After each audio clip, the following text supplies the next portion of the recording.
Hi, this is Harry, and I'm going to be doing a short review of a little indie game.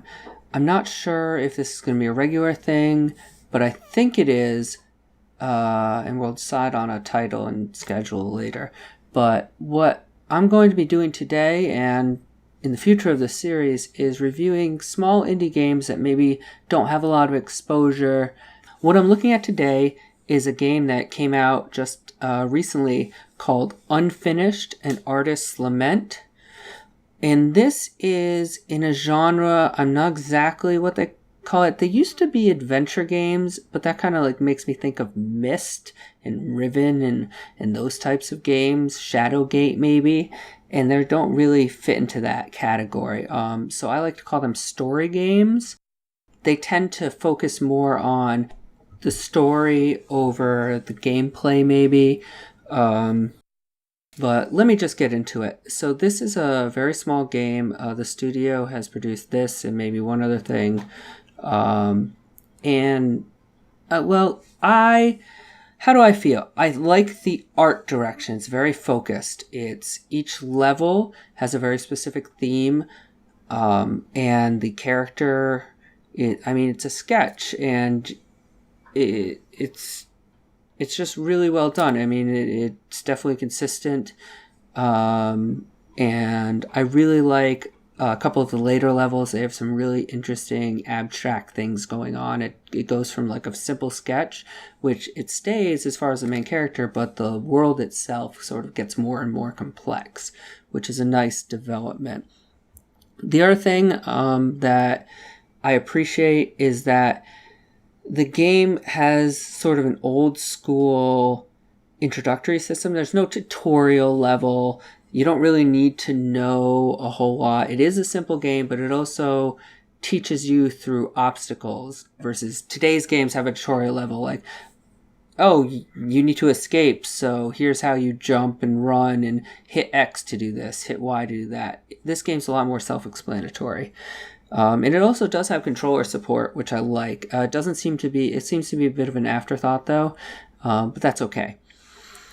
And the last thing on the likes list would be, which sounds like, oh, now there's going to be a huge dislikes list. That's what I mean. But the last thing that I really want to mention is the voiceover work is fantastic. The voiceover work gives meat to the story. I especially like one. There's a later one where it's a phone call and it's talking about what's art, what should be valued in society. It's very deep, and it's very well done. Now, I'm not going to just say, okay, there's what I like, and here's all the crap that I don't like. That's not what I mean when I had a likes list. I just like to list out some positive things first of all, but I want to compare it to a couple of other games. The first one that it definitely compares directly to is a game called Brothers: A Tale of Two Sons. I heard about it from Total Biscuit, and it's definitely a direct comparison. It is, if you really like Brothers, you really liked what it did, then this game is probably for you. It is all about the story. The puzzles aren't that hard. They're mostly there to kind of give you something to do while you're getting through the narrative. It's obviously not the same art style at all. And so if you really want that fantasy art style, then it's not going to do that for you, but it definitely compares as far as the kind of game that it's going for. It definitely wants to be the next Brothers, for sure. And on that note, I personally did not like Brothers: A Tale of Two Sons. I thought it was very hyped, but here's the thing. Brothers and games like it would have been useful, I hesitate to say 20 years ago, because that was like when Doom was coming out, but 15 years ago, in 2000, that's when we needed a game to show that games could be art. And it was okay for it to be a story, like a novel's a story, and say, oh, this game tells a big, compelling story. We didn't have too many games like that. 2000, we did Metal Gear Solid was already around. But the idea is that you need more. And to talk about that, I'm going to I'm going to mention 2 other games that I think do this really well, and they also tend to be story focused. The first one is Spec Ops: The Line, which came out in 2012. Now, I can't go into what the whole idea behind that is, because it would be a massive spoiler, and if you haven't played it yet, I highly recommend it. It is a standard cover shooter. If you've played Call of Duty or Rainbow Six, then you know what you're getting yourself into. The gameplay is fun, and it tells a really good story, and it has a really good, I would say, moral at the end, and it's a big twist, and it's fantastic. But the thing is, it's also a game. I feel like games like this forget that, look, it's 2015. We don't need to make a choice between super focused, story-driven gameplay and actually being fun or engaging to play. This game just isn't that engaging. You're going through the motions to get through the story, and you don't have to.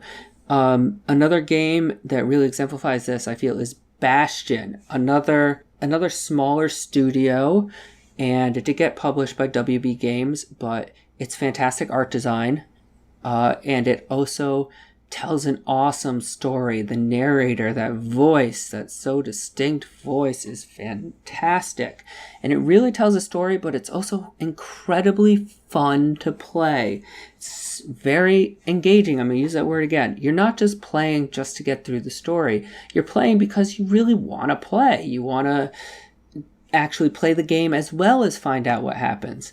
And we don't need to be making a choice in 2015. I know I keep saying that, but that's because video games have come a long, long way. I played MUDs, multi-user dungeons, where everything was text. And by the time I was playing, they could do colored text, which was fantastic. But, I mean, think about how far we've come from that. We have massively multiplayer online games, which are the descendants of MUDs, and we have great RPGs, and we have these awesome games from these awesome studios, and we even have small studios, Dust and Elysian Tale. I believe one person did that, a single guy, and it was awesome. It's a huge hit. Maybe not as good a story as these other games I'm talking about, but it just goes to show you what's possible now. And we just honestly, I'd hate to be negative about a new startup studio trying something different. And I will end on a positive note in a minute. I will show just a little bit. For a short game, a focused game, it's just, I think we are allowed to demand more in this period of history with video games. But I will say there's a level with a ton of unfinished drawings, and it's really cool. And the voiceover is really cool. That's one talking about an artist's worth and money and everything, and it's great. It's done really well. It's near the end of this game, and I will honestly say I can't recommend buying this game. It is cheap. I believe it's $5. If you feel like you want to support a small studio, then I mean, $5 is a large coffee at Starbucks these days, so it's not too bad, and you'll get something out of it. But the truth is, I think we should demand more, and I think they can do a better job. And that's how I feel about Unfinished and Artist Lament. I hope this was a useful review to you. Of course, I got to put it out there. Like, comment, and subscribe. Please comment. Let me know if this is something you guys are interested in the future. And I will continue to make, little content as I can on my own without my better half, Justin, who is fantastic. We'll be doing a review of another indie game that came out recently that we liked a little bit more than this. Look for that coming out soon. All right. See you guys later.